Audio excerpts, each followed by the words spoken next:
Oke, assalamualaikum warahmatullahi wabarakatuh. Selamat pagi anak-anak. Hari ini Bumun akan mengevaluasi beberapa soal yang telah Bumun sampaikan kemarin ya. Kebanyakan bingungnya ada di biaya dan jenis-jenis barang. Kalau jenis-jenis barang, misalnya barang bebas adalah barang yang kita dapatkan tidak perlu pengorbanan. Misalnya adalah udara segar seperti ini yang kita dapatkan bagi orang sehat itu adalah barang bebas. Tapi kalau bagi orang sakit itu barang ekonomi karena untuk bernafas saja membutuhkan biaya. Selanjutnya adalah misalnya air. Air bagi daerah yang banyak airnya seperti di daerah Kediri seperti ini itu termasuk barang bebas. Tapi kalau di daerah yang Jakarta misalnya seperti itu termasuk barang ekonomi karena untuk mendapatkan air bersih kita butuh yang namanya biaya. Selanjutnya adalah barang ekonomi yang kita butuhkan dengan pengorbanan. Misalnya untuk HP, kita membutuhkan HP berarti kita mengorbankan uang untuk mendapatkannya. Selanjutnya adalah opportunity cost ya, yang kita tinggalkan ketika kita memilih pilihan yang lain, itu namanya adalah opportunity cost. Jadi barang yang kita biaya yang kita tinggalkan ya. Selanjutnya itu adalah barang jadi, setengah jadi, dan barang mentah. Kemarin contohnya adalah dari benang. Kalau bahan dasarnya kapas berarti barang mentah, barang setengah jadinya adalah benang, barang jadinya adalah kain. Tapi kalau barang mentahnya adalah benang, berarti barang setengah jadinya kain, barang jadinya adalah pakaian. Paham nggih? Berarti itu relatif. Akan Bumun sampaikan beberapa koreksi materi yang kemarin ya. Silahkan disimak dengan baik anak-anak. Biaya yang dikeluarkan rutin dan biasanya tetap tidak dipengaruhi jumlah produksi disebut apa? Disebut fixed cost atau biaya tetap ya anak-anak. Ada yang memilih total cost, ada yang memilih variable cost, marginal cost, dan average. Kalau total cost itu biaya yang semua, bukan hanya biaya tetap saja, semua biaya, baik itu biaya yang tetap maupun yang tidak tetap. Kalau biaya tetap itu adalah biaya yang harus dikeluarkan baik kita produksi maupun tidak. Contohnya kemarin adalah sewa pabrik. Misalnya Bumun membuat pabrik roti, nyewa ruko ya. Baik roti saya itu banyak apa sedikit kan sewa itu tetap kan, baik saya produksi apa enggak kan karena hitungnya per tahun, per bulan kan seperti itu tetap dikeluarkan. Nah, itu namanya fixed cost yang tidak bisa dipengaruhi oleh jumlah produksi.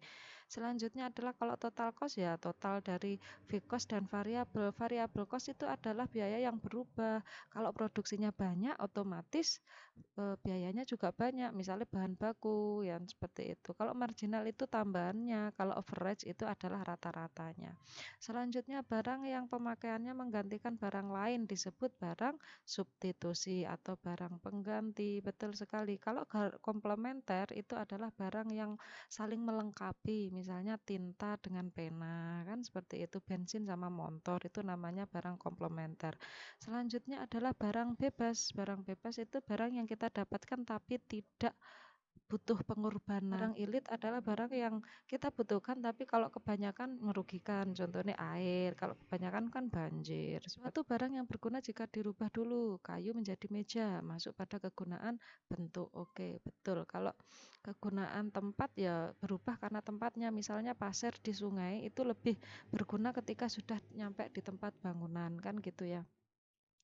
Selanjutnya adalah kain, pada kasus bahan mentahnya kapas. Kain masuk pada barang lah ini. Anak-anak banyak yang bingung ya. Jadi kemarin saya sampaikan kalau bahan mentah, bahan setengah jadi dan bahan jadi itu relatif ya. Kalau kita lihat kain pada kasus bahan mentahnya kapas, berarti kapas, benang, dan kain ya kan. Berarti kain tempatnya di mana? Di barang jadi karena kapas barang mentah, habis itu setengah jadinya adalah benang dan barang jadinya adalah kain. Seperti itu, paham nggih? Paham. Tapi kalau setengah jadi berarti kasusnya bahan mentahnya adalah benang. Kalau bahan mentahnya adalah benang, berarti kain setengah jadi, bahan jadinya adalah baju. Oke. Selanjutnya penerimaan di mana sesuai dengan harga barang yang dijual. Rumusnya adalah P kali Q atau harga kali kuantitas atau jumlahnya adalah total revenue. Betul sekali ya, kalau average itu rata-rata ya, dibagi itu nanti. Selanjutnya biaya yang kita tinggalkan ketika kita milih pilihan yang lain atau istilahnya opportunity cost itu adalah biaya peluang. Betul sekali ya. Betul. Selanjutnya di bawah ini yang bukan termasuk pelaku ekonomi adalah rumah tangga ekspor impor itu bukan pelaku ekonomi, adanya rumah tangga luar negeri. Oke, rumah tangga luar negeri kan sama aja Bu ekspor impor. Oh, tidak sama. Kalau rumah tangga luar negeri itu lebih luas, bukan hanya ekspor dan impor. Oke. Selanjutnya adalah kebutuhan obat bagi yang sakit termasuk kriteria kebutuhan sekarang. Betul sekali. Tidak tentu waktunya itu salah ya, karena kita keadaannya sakit. Beda kalau lagi sehat. Mungkin kalau lagi sehat bisa kebutuhan yang tidak tentu waktunya atau sepanjang masa gitu kan. Kalau kebutuhan sepanjang masa misalnya adalah ilmu agama itu kebutuhan sepanjang masa.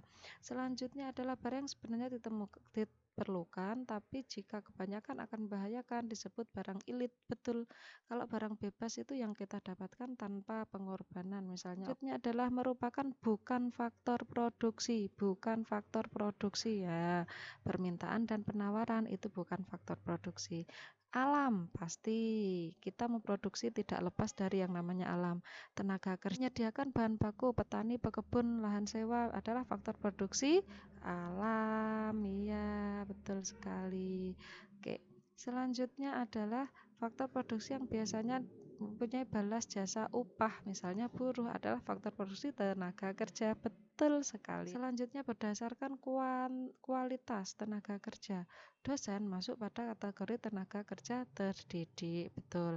Kalau terlatih atau terampil, misalnya penjahit, sopir, masinis, itu kan memang harus latihan, harus terampil. Jadi bukan hanya teori saja seperti itu. Selanjutnya adalah tidak terdidik, tidak terlatih, misalnya adalah buruh seperti itu kan, tidak perlu pendidikan buruh kan, tidak perlu kan ya seperti itu. Tapi kalau guru, dosen memang harus dididik dulu, ada sekolahnya gitu ya. Oke, paham ya?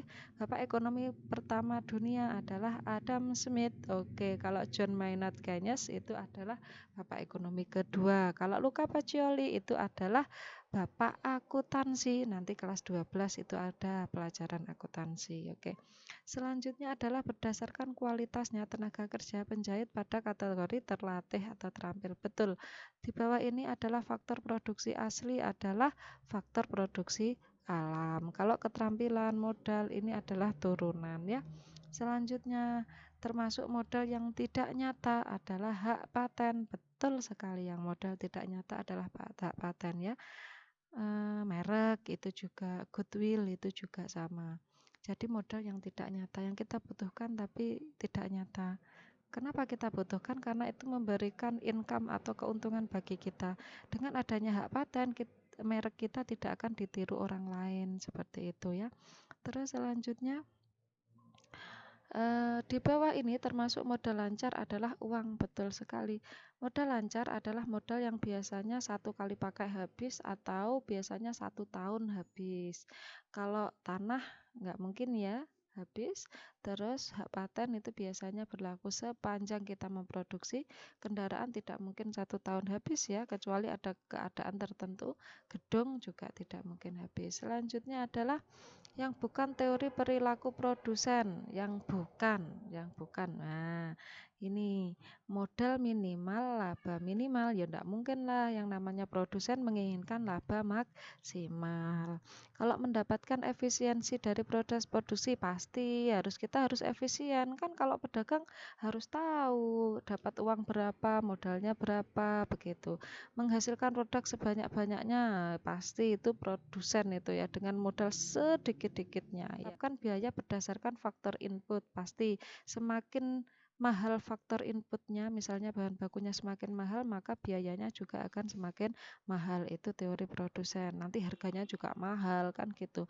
Menghasilkan barang sesuai permintaan itu juga teori produsen. Jadi dia harus tahu kira-kira yang membutuhkan barang yang saya produksi itu berapa, siapa aja, itu teori produsen. Sistem ekonomi terpusat atau sentral yaitu pemerintah dominan memegang kendali ekonomi.